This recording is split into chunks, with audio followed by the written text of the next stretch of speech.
Imagine walking into a museum and coming face to face with a single artifact that changed the way we understand one of the greatest civilizations on Earth.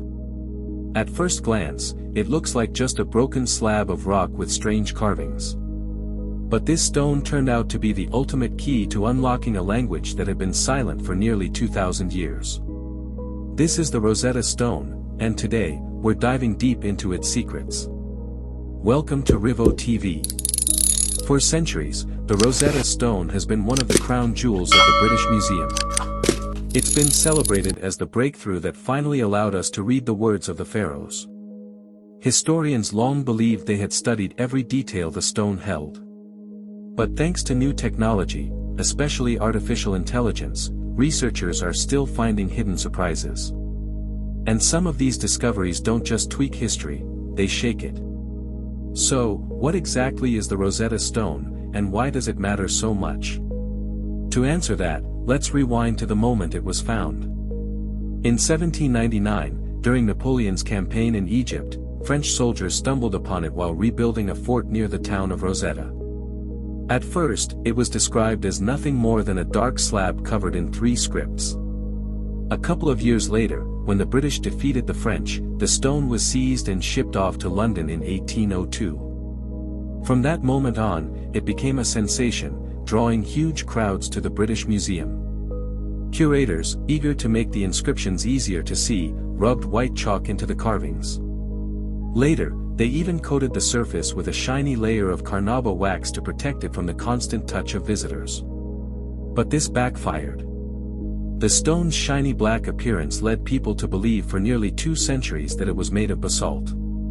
Only in the late 1990s, after a careful cleaning, did its real colors emerge, a speckled gray surface with sparkling crystals and even a faint pink streak running through one corner. Geologists discovered it wasn't basalt at all, but granodiorite, quarried near Aswan in southern Egypt. That pink streak perfectly matched stones taken directly from a quarry along the Nile's west bank, finally revealing the stone's true origin. Physically, the Rosetta Stone is massive. It stands almost 4 feet tall, more than 2 feet wide, 11 inches thick, and weighs nearly 1,700 pounds, close to 3/4 of a ton. Moving a rock that heavy from Egypt to Britain in the early 1800s would have been a serious challenge. But what made it priceless wasn't its size, it was the text carved into its polished face. The stone carries 3 inscriptions. At the top, Egyptian hieroglyphs, once used for sacred and royal texts. In the middle, Demotic script, the everyday writing of Egypt's people. And at the bottom, Greek, the language of Egypt's rulers at the time, the Ptolemaic dynasty. The back was left unfinished, since it would have been hidden from view once the monument was set upright. What we see today is only a fragment of the original monument, broken off from a much larger stele. Because of the damage, none of the 3 texts are complete. The hieroglyphic section is the most fragmented, with only 14 broken lines left. The Demotic section is much better preserved, with 32 lines. And the Greek section is the most complete, with 54 lines, though even that is missing a piece from the bottom right corner. By comparing it to other decrees from the same period, scholars believe the full monument would have carried another 14 to 15 lines of hieroglyphs. And at the very top, it probably displayed a carved scene of the king standing with the gods, a common design in Egyptian temple stele. The text carved on the Rosetta Stone is a decree honoring Ptolemy V, a boy king crowned more than 2,000 years ago. It marked his coronation and declared him divine. Interestingly, the decree wasn't issued directly by the king, but by a council of priests gathered in the ancient city of Memphis. The exact date of the decree is recorded in both Egyptian and Macedonian calendars, but strangely, they don't match. The Greek and Demotic sections point to March, while the hieroglyphic version suggests November. To this day, historians debate why the calendars don't line up. What's clear, though, is the purpose of the decree. Egypt was in turmoil. Ptolemy V had become king as a child after both of his parents were killed in a conspiracy. Regents controlled the throne for him, but rebellions were spreading, and foreign armies pressed at Egypt's borders. In 198 BC, Egypt had even lost Judea to the Seleucid Empire. By the time of his coronation in Memphis, Ptolemy was only 12 years old. The decree was meant to strengthen his position. It wasn't just about crowning him as king, it was about elevating him as a living god. The priests promised to honor him with festivals, celebrate his birthday, and worship him alongside the gods themselves. In return, the king promised gifts of food, silver, and temple support. The decree also required that copies of it be inscribed across Egypt in 3 languages: hieroglyphs for the gods, demotic for the people, and Greek for the rulers. The Rosetta Stone wasn't just a piece of stone, it was political propaganda. A message designed to hold together a fractured kingdom. But its true power wasn't in how it was used back then. Its true power came centuries later, when it gave modern scholars the key to unlock the lost language of the pharaohs. By the 4th century AD, hieroglyphs had been completely forgotten. No one on earth could read them anymore. Scholars tried to guess at their meanings, but the script remained undecipherable. That all changed in 1799, when French soldiers stumbled on the Rosetta Stone. After its discovery in 1799 by French soldiers near the town of Rosetta, the Rosetta Stone immediately captured the attention of scholars.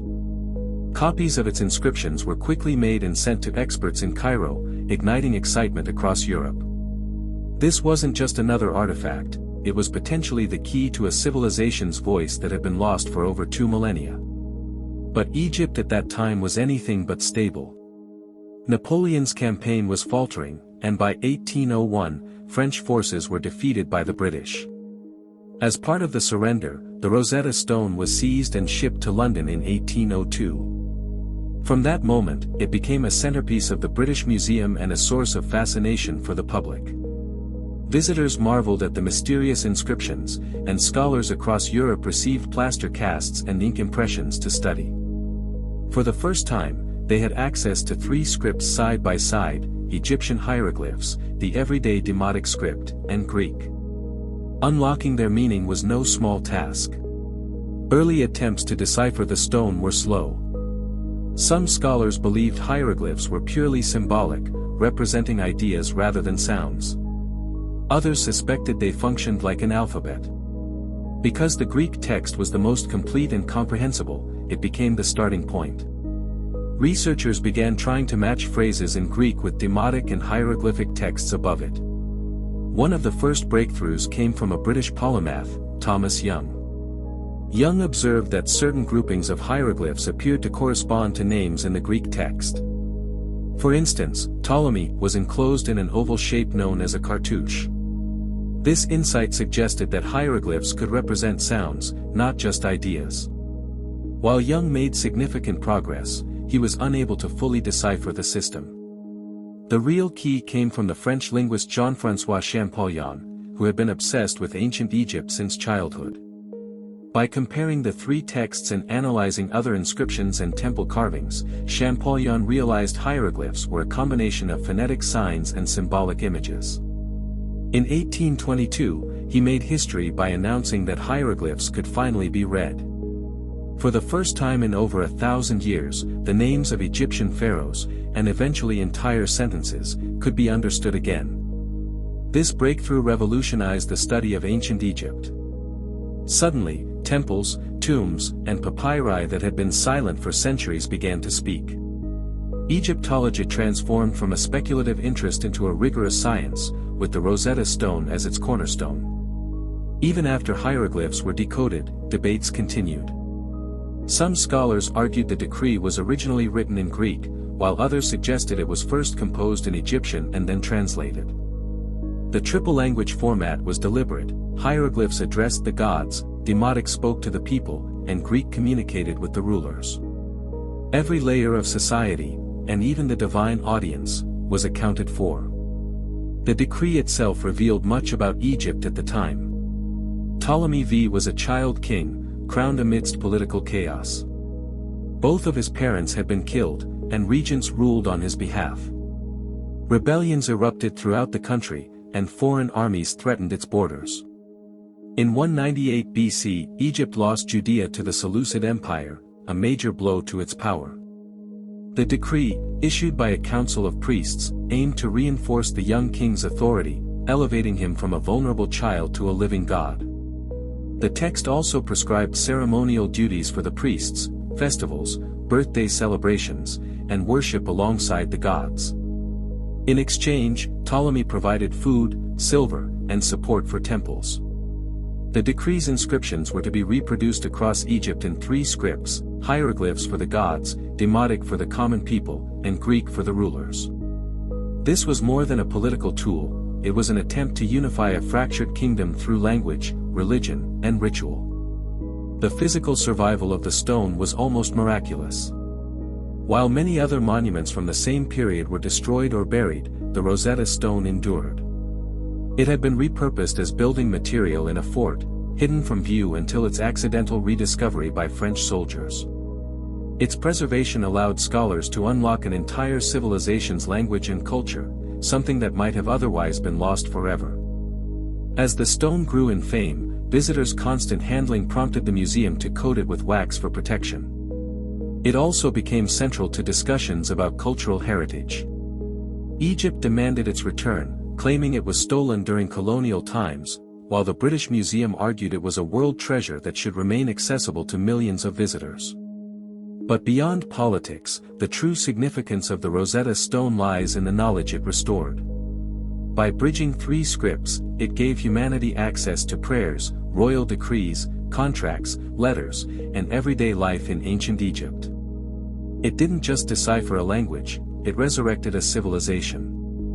Champollion's work sparked a wave of discovery.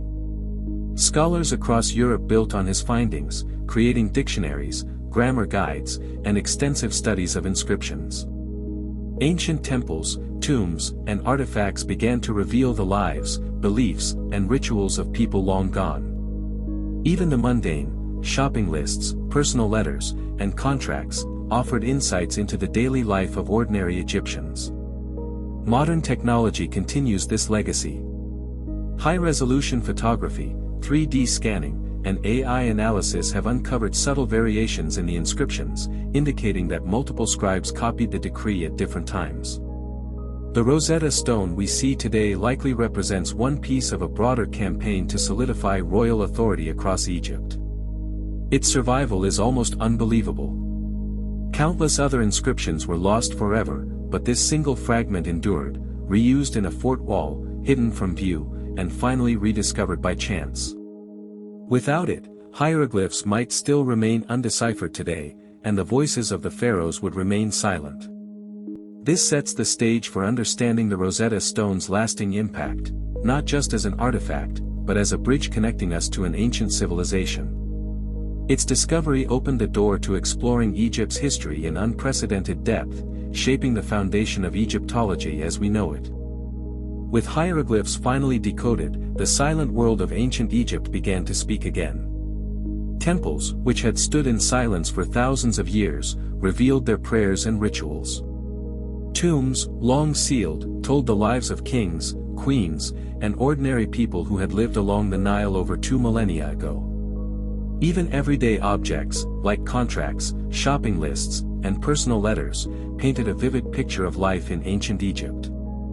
The Rosetta Stone had done more than unlock a language, it had resurrected an entire civilization. Champollion's groundbreaking work ignited a wave of discovery. Scholars across Europe built dictionaries, compiled grammar guides, and traveled to study inscriptions firsthand. Egyptology transformed from speculation into a rigorous scientific discipline. Ancient temples, pyramids, and papyri that were once mysterious or silent suddenly offered a wealth of information about society, religion, and governance. The voices of the pharaohs and the people they ruled were now accessible to humanity. Yet the Rosetta Stone continued to raise questions. Scholars debated whether the decree was first written in Greek or Egyptian, and why there were slight differences in the 3 texts. These discrepancies may reveal tensions within Egyptian society, between the priests, the common people, and the Greek rulers. The triple language format itself was deliberate. Hieroglyphs addressed the gods, Demotic spoke to the people, and Greek communicated with the rulers. Every layer of society, and even the divine audience, was accounted for. The content of the decree told a story of political instability.